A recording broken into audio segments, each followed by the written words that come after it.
तो स्टूडेंट्स, आज हम देखेंगे the human I and the colourful world episode number 4।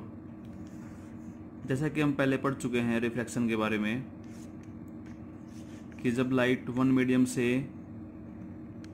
Another medium में पास होती है तो वो अपने पाथ से ऐसे सीधी जाती हुई ऐसे रिफ्लेक्ट हो जाती है नॉर्मल की तरफ। ये क्या होता है?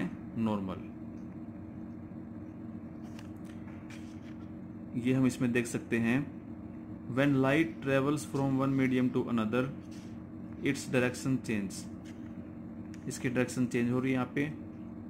This phenomena is known as refraction. और ये फिनोमिना क्या होता है? Refraction. It is caused to change in the speed of light as it enters from one medium to another. ये किस लिए होता है? क्योंकि जो स्पीड ऑफ लाइट होती है, यानी कि लाइट की जो स्पीड होती है उसमें चेंज होने के कारण रिफ्रैक्शन होता है। अगर इन्हीं मीडियमों में से एक मीडियम एटमॉस्फेयर हो तो उसको बोलते हैं हम एटमॉस्फेरिक रिफ्रैक्शन, जो कि हम यहाँ देखेंगे। यानी कि when refraction takes place between two medium and if one of the medium is earth's atmosphere, then this process is called atmospheric refraction। यानी कि इन मीडियम में से अगर एक मीडियम एटमॉस्फेयर है तो उसको बोलेंगे एटमॉस्फेरिक रिफ्रैक्शन। जैसे ट्विंकलिंग ऑफ स्टार्स इसका एक एग्जांपल है कि जो ये तारे होते हैं टिमटिमाते हुए जो नज़र आते हैं वो एटमॉस्फेरिक रिफ्रैक्शन के कारण ही नज़र आते हैं। नेक्स्ट हम देखेंगे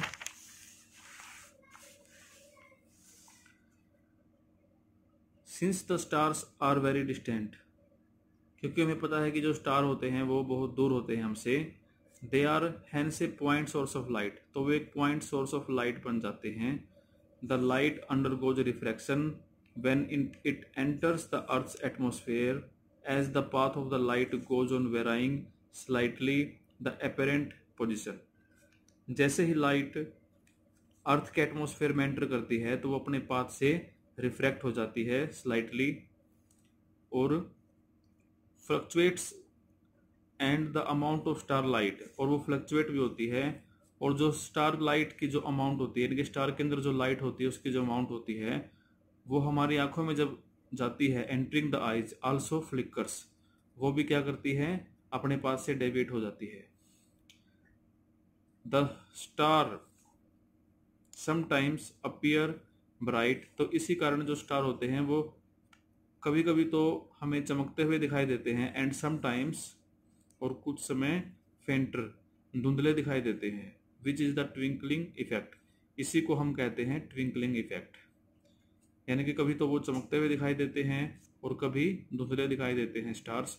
इस इफेक्ट को बोलते हैं हम ट्विंकलिंग इफेक्ट। ये सब एटमॉस्फेरिक रिफ्रैक्शन के कारण होता है।